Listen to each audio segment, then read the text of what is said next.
अस्सलाम वालेकुम, बिस्मिल्लाहिर्रहमानिर्रहीम। आज हम पढ़ने जा रहे हैं। आज हमारा जो टॉपिक है वो चैप्टर नंबर 13 से टॉपिक लिया गया है। आपका है व्हीटस्टोन ब्रिज। व्हीटस्टोन ब्रिज क्या है? व्हीटस्टोन ब्रिज बेसिकली किया था, बनाया था, कब इन्वेंटेड किया था इसको? 1843 में किया था। और ये किस काम के लिए यूज होता है?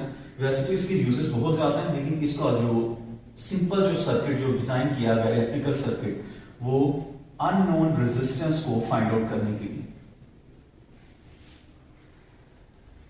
अननोन रेजिस्टेंस को फाइंड आउट करने के लिए ये सर्किट यूज होता है। आप कह सकते हैं Wheatstone bridge is a device which is used to measure the unknown resistance. तो मैं इधर की वर्ड्स लिखूंगा, वहां से आप उसको डेफिनेशन की फॉर्म में वो लिख सकते हैं अपनी वर्डिंग में। तो ये अननोन रेजिस्टेंस को फाइंड आउट करने के लिए यूज होती है। अब इसने ये काम किस तरह किया, इसके सर्किट में उसने सर्किट कैसा बनाया, तो वो हम पढ़ते हैं, इसको देखते हैं। इसने 4 रेजिस्टेंस यूज की, R1, R2, R3 and R4। उसने इन 4 रेजिस्टेंस को एक ब्रिज की शेप में लगाया, जिसकी वजह से इसका नाम व्हीटस्टोन ब्रिज रखा उसने एक अलग गैल्वानोमीटर यूज किया। गैल्वानोमीटर के साथ उसने एक स्विच भी अटैच किया, एक स्विच भी है और बैटरी भी।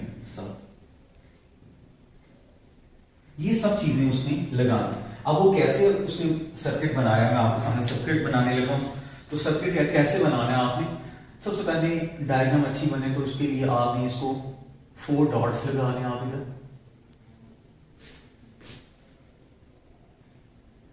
ऐसे में 4 डॉट्स लगा ली। अब मैं क्या करूंगा, इनके दरमियान रेजिस्टेंस को मेंशन करूंगा।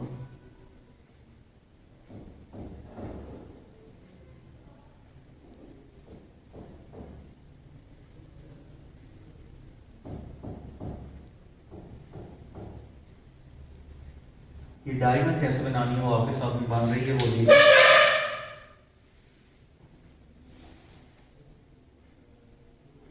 ये गैल्वानोमीटर है,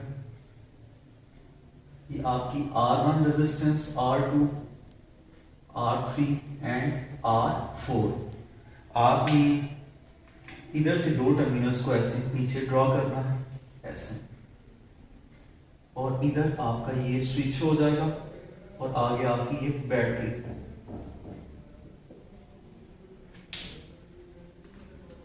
इस तरह।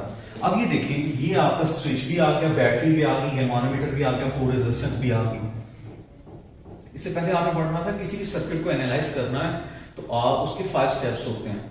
5 स्टेप कौन कौन से हैं? कि आपने सबसे पहले सर्किट को डिजाइन करना है, वो आपने डिजाइन कर लिया, ये सर्किट डिजाइन हो गया, फर्स्ट स्टेप। सेकेंड स्टेप क्या था? सेकेंड स्टेप है इसका कि आपने उसमें से लूप को डिसाइड करना है। तो इसमें से आप जो लूप कौन कौन से बनते हैं वो आप कैसे डिटरमाइन करेंगे? तो इसके लिए आपने उनको नाम दे दें, ABCD। ये नोड्स को मैंने नाम दे दिया ABCD का। अब इसमें से लूप्स कितने बनते हैं वो देखें। लूप्स कौन कौन से बन सकते हैं? एक लूप आपका हो सकता है ABDA। तो मैं इधर लिख लेता हूं ABDA, ये एक लूप है। सेकेंड लूप BCDB, तो ये आपका second loop BCDB। Third loop आपका आप कह सकते हैं ADC, और ये आपका ADCA। लूप और भी बनते हैं, लेकिन आप ये 3 लिखें। आपका एक ओवरऑल ये भी है ABCDA, ये भी एक लूप है। लेकिन आपने इस तरह लूप कंसीडर करते हैं कि कोई भी आपका कंपोनेंट मिस ना हो, उस अंदर से कोई भी इलेक्ट्रिकल कंपोनेंट आपका मिस ना हो। तो वो मैंने अज्यूम कर लिए, ये आपके लूप्स मैंने लिख लिए। तीसरा स्टेप होता है कि वहां आपने जो लूप लिए हैं उनमें करंट को अज्यूम करें।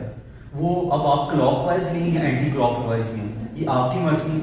लेकिन कंडीशन ये है कि तीनों में, अगर आपके 2 हो लूप, 2 में 3 हो, इसमें ज्यादा हो, जितने भी आपके लूप्स हों, सब में करंट सेम होनी चाहिए। यानी एक में अगर आपने एंटी क्लॉकवाइज ली है तो दूसरे में भी एंटी क्लॉकवाइज, तीसरे में भी एंटी क्लॉकवाइज। तो ये आपका हो जाएगा I1, ये आपका I2, ये आपका I3, तो ये I1 I2 I3 मैंने तीनों करंट मेंशन कर दिए। ये 3 करंट हो गए, तीसरा स्टेप भी हो गया। अब फोर्थ स्टेप है कि आप इन लूप से इनकी लूप इक्वेशन लिख लेनी है। तो लूप इक्वेशन लिखने लगा हूं A B C A B D A B, तो आप लिखेंगे for loop A B D A. इसके लिए आप इसके यहां से ए बी डी ए के लिए इसके लिए इक्वेशन लिखने लगे हैं। तो वो इक्वेशन कहां से लिखनी है, आप कहीं से भी स्टार्ट कर सकते हैं। आपको होता है रेजिस्टेंस के क्रॉस हमेशा वोल्टेज एनर्जी लॉस होता है। और अगर आप केवीएल लगाएंगे, किरचॉफ्स वोल्टेज लॉ यूज करें, लूप्स के अंदर केवीएल यूज किया जाता है, किरचॉफ्स वोल्टेज लॉ। तो आपको पता है कि रेजिस्टेंस की क्रॉस आपकी एनर्जी लॉस है, उसको आप नेगेटिव लेंगे। तो जो सी भी रेजिस्टेंस आपकी आएगी वो उसको आप नेगेटिव कंसीडर करेंगे। आपने एक ये भी पॉइंट पढ़ा था, और दूसरा आप ये भी कह सकते हैं कि जो रेजिस्टेंस करंट की डायरेक्शन में आती है उसको आप नेगेटिव लेते हैं, और जो उसके ऑपोजिट डायरेक्शन में आती है उसको आप पॉजिटिव लेते हैं। ये इससे पहले आपने पॉइंट्स पढ़े हैं। तो आप ये देखिए, इधर से मैं स्टार्ट करने लगा R1 से, तो इसको मैं लिख सकता हूँ -I1। इसमें ये देखिए V is equal to Ohm's law, V is equal to IR होता है। अगर आपने KVL लगाना है तो आपने V को I और R की फॉर्म में लिखना है। इसके क्रॉस जो वोल्टेज ड्रॉप होगा वो -I1। अब ये देखें R1 से एक ही करंट गुजर रहा है और वो I1, इसीलिए आता है -I1 R1। अगर मैं ये देखूं R3 में से कितनी करंट्स गुजर रही है, तो वो 2 करंट गुजर रही है। एक आपकी I1 करंट गुजर रही है और ये एक I3 करंट नीचे से ऊपर की तरफ जा रही है, जबकि I1 करंट ऊपर से नीचे की तरफ आ रही है। तो ये देखें दोनों आपस में एक दूसरे को क्या कर रही हैं, अपोज कर रही है। तो जिस लूप के लिए आप इक्वेशन लिख रहे हो वो करंट पहले आता है, जो उसको अपोज कर रहा हो वो माइनस में बाद में आप लिखेंगे। तो आप ये देखिए माइनस जिस लूप के लिए इक्वेशन लिख रहे हैं, लूप 1 के लिए, इसको लूप 1 कह सकते हैं आप। लूप 1 के लिए आप कर रहे हैं तो ये I1 करंट पहले आएगा, अपोज कौन कर रहा है, I3 जो नीचे से ऊपर की तरफ जा रहा है। तो -I3 और आगे R3 रेजिस्टेंस आ गई। अब ये देखिए ये लूप ऐसे कंप्लीट होना है कि R3 में से गुजर गई, अब गैल्वानोमीटर में से भी उसने करंट ने गुजरना है। अब गैल्वानोमीटर में से भी 2 करंट गुजर रहे हैं, कौन कौन सा, एक I1 और एक I2। तो जिस लूप के लिए आप करंट लिख रहे हो वो पहले, और जो अपोज कर रहा हो, अब ये देखिए I1 करंट नीचे से ऊपर की तरफ जा रहा है, जबकि I2 करंट ऊपर से नीचे की तरफ आ रहा है, यानी I2 अब I1 को अपोज कर रहा होगा।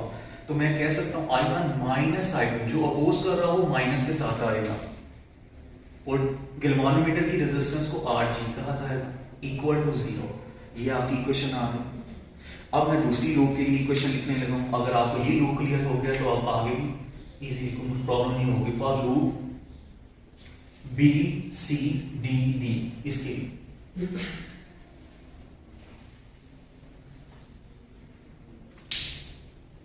अब ये देखिए मैं इधर से स्टार्ट, आप कहीं से भी स्टार्ट कर सकते हैं। तो मैं प्रेफर उसको करूंगा जहां से एक ही करंट गुजर रहा हो, वहां से स्टार्ट कर दें। तो R2 से स्टार्ट करते हैं, इसके क्रॉस में वोल्टेज ड्रॉप होगा, इसलिए -I2, इसमें से सिर्फ एक करंट गुजरा है और वो I2 है, तो इसलिए -I2 R2 सिंपल। अब इसके करंट ने गैल्वानोमीटर में से गुजरना है, तो गैल्वानोमीटर में से फिर देखेंगे 2 करंट गुजर रहे हैं, I2 और I1। अब मैं लूप 2 के लिए लिख रहा हूं, इसीलिए I2 करंट पहले आएगा, अपोज अब इसको कौन कर रहा है, I1 कर रहा है, तो I2 -I1, और गैल्वानोमीटर के लिए लिख रहे हैं इसलिए Rg। अब इसने आगे गुजरना है R4 में से, ये लूप तब कंप्लीट होना है ना ऐसे। तो R4 में से आप देखें 2 करंट गुजर रहे हैं, I2 और I3। तो इसको लिखा जाएगा, लूप 2 के लिए लिख रहे हैं इसलिए I2 पहले, I3 उसको अपोज कर वो बाद में, और आगे R4 इक्वल टू 0 आ गया। अब ये 2 इक्वेशंस आपके पास आ गई। अब आपने क्या करना है, अब आपने बैलेंसिंग कंडीशन की एक इक्वेशन लगानी है। ये बैलेंसिंग कंडीशन क्या है, अब क्वेश्चन आता है इधर एक कि आप थर्ड लूप के लिए इक्वेशन क्यों नहीं लिख रहे हैं, क्योंकि ये 2 लूप्स जो लगाएं इसी से मेरा जो टारगेट है वो अचीव हो जाता है, इसलिए थर्ड लूप की इक्वेशन लिखने की जरूरत ही नहीं है। बैलेंसिंग कंडीशन क्या है? बैलेंसिंग कंडीशन ये है कि जब आपका बी टर्मिनल के ऊपर और डी टर्मिनल के ऊपर पोटेंशियल डिफरेंस सेम हो जाए, अगर पोटेंशियल डिफरेंस सेम हो जाएगा तो कोई भी करंट आपकी गैल्वानोमीटर में से नहीं गुजरेगी। तो गैल्वानोमीटर से जो उस टाइम करंट गुजरेगा वो जीरो होगा। तो आप कह सकते हैं I1 minus I2 equal to zero, यानी गैल्वानोमीटर से करंट नहीं गुजरेगी। तो आप इधर से कह सकते हैं I1 इक्वल टू किसके आ गया? I2 है। ये बात है। अब ये देखिए, ये जो I है आपकी कंडीशन, इसको आप इक्वेशन 1 तो इसको इक्वेशन 2 का नाम दे देते हैं, इसमें पुट करते हैं। जब अब आप अपनी मर्जी से हर I1 की जगह I2 भी पुट कर सकते हैं और हर I2 की जगह I1 भी पुट कर सकते हैं, ये आपकी मर्जी है। तो मैं इसको क्या करूंगा, ये देखिए, मैं हर I1 की जगह I2 पुट कर देता हूँ। जहां जहां I1 आता है वहां I2 पुट कर देता हूँ, इक्वेशन 1 में भी और इक्वेशन 2 में भी। तो ये इक्वेशंस क्या बनती है, ये देखिए, इधर पुट करने लगा हूँ I1 की जगह I2, तो ये बन जाएगी minus I2 R1 minus I2 I3 R3 minus I2 minus I2। ये देखिए, यहाँ भी I1 आया इसलिए मैंने I2 पुट किया, यहाँ भी I1 आया इसलिए मैं I2 पुट किया, और आगे RG इक्वल टू 0। ये है इस इक्वेशन में पुट करने से। अब ये कंडीशन मैं इधर पुट करने लगा हूँ, वो भी देख लेते हैं क्या आपकी। तो वो इधर I2 पहले ही है इसीलिए इधर पुट नहीं करेंगे। I2 R2 माइनस I2, इधर I1 आ रहा है तो इधर पुट कर RG, फिर आगे माइनस I2, इधर है I3, तो ये वैसे आ गया R4 इक्वल टू 0। ये आ गया आपका। अब ये आपके पास जो इक्वेशंस आई हैं, इसमें अगर आप देखें तो I1 minus I2 minus I2 आ गया, यानी ये 0 हो जाएगा। इसी तरह इधर भी I2 माइनस I2, ये भी 0 हो जाएगा, यानी ये पूरा 0 जब RG से मल्टीप्लाई होगा, ये भी 0, ये भी 0। तो ये दो इक्वेशन जो है वो सिंप्लीफाई होकर आपके पास इस फॉर्म में आ जाएंगे। ये देखिए, माइनस I2 R1, ये जो माइनस में हो रहा है उस साइड पे जाकर क्या हो जाएगा, प्लस में हो जाएगा। तो I2 I3 R3, ये देखिए, ये माइनस में है ना सारी टर्म, तो दूसरी साइड पे जाके इक्वालिटी के ये आ गया। अब ये देखिए, ये इसी तरह ये इक्वेशन माइनस I2 R2, अब ये पूरी टर्म दूसरी तरफ जाकर माइनस में उस तरफ प्लस में हो जाएगी। तो ये I2 माइनस I3 R4। तो ये आपके पास जो इक्वेशंस आ गई, इनको कह दें इक्वेशन नंबर 3 और इक्वेशन नंबर 4। ये आपके पास दो इक्वेशंस आ गई। अब आप इनको क्या करते हैं, अगर आप इक्वेशन नंबर 3 को आप कह सकते हैं डिवाइड 3 बाय 4, 3 को 4 पे डिवाइड करें। तो डिवाइड आप कैसे करेंगे, लेफ्ट हैंड साइड में लेफ्ट हैंड साइड को डिवाइड कर दें, राइट हैंड साइड में राइट हैंड साइड को। तो ये हो जाएगा minus I2 R1 over minus I2 R2 equal to I2 minus I3 R3 ओवर I2 माइनस I3 R4। ये आ गया आपके पास। तो अब ये देखिए, माइनस माइनस से I2 से, ये I2 माइनस I3 ऊपर वाला, ये न्यूमिनेटर डिनोमिनेटर से कैंसिल। तो रिमेनिंग पार्ट आपके पास क्या रह गया, R1 over R2 equal to R3 over R4। तो ये रिजल्ट आपके पास आ गया। यहां से आप देखें, आप अननोन फाइंड आउट कर सकते हैं। अगर आपके पास R1 R2 R3 R4 में से कोई भी अननोन हो, इधर मैं इमेजिन करता हूं कि आपका R4 जो है ये अगर अननोन है, उसको मैं x रख लेता हूं, ये अगर अननोन है तो यही इक्वेशन ये देखिए, R1 over R2 equal to R3 over x में कन्वर्ट हो जाएगी। अगर आप क्रॉस मल्टीप्लाई करें तो ये आते हैं R1 into x equal to R2 R3। x अगर अननोन है तो यहां से आता है R2 over R3 divided by R1। तो यहां से ये देखिए x जिसको आपने अननोन कहा, R4 को आपने लेट्स सपोज किया कि R4 वो आपका अननोन है, तो इस तरह आपने अननोन निकाल लिया। तो ये है जो स्टार्ट में बताया गया कि waves of bridge basically unknown resistance को फाइंड आउट करने के लिए यूज होता है। अब इसके डिफरेंट यूजेस जो इसके अलावा जो यूजेस हैं वो भी आपको मैंने लिख के बताता हूँ। ये देखें, ये यूजेस लिखे हुए हैं व्हीटस्टोन ब्रिज के जो फर्दर यूज है। It is use to detect the temperature, ये टेम्परेचर चेंज को डिटेक्ट कर सकता है। एक यूज ये हो गया। वो किस तरह कर सकते हैं? थर्मिस्टर आप लगाकर उसको डिटेक्ट कर सकते हैं। तो इसके अलावा आप लोड को मेजर कर सकते हैं, किसी भी इलेक्ट्रॉनिक डिवाइस में लोड को मेजर किया जा सकता है।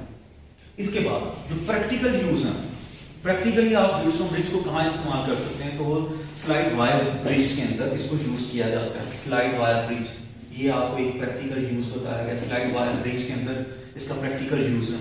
और दूसरा आपका यूज जो प्रैक्टिकल लाइफ में हम करते हैं वो है पोस्ट ऑफिस बॉक्स ऑपरेटर्स बनाने के लिए हम इसका इस्तेमाल करते हैं। तो ये था आपका टॉपिक। अगर आप कोई बात इसमें रह गई हो, मिस हो गई हो, तो आप कमेंट सेक्शन में पूछ सकते हैं।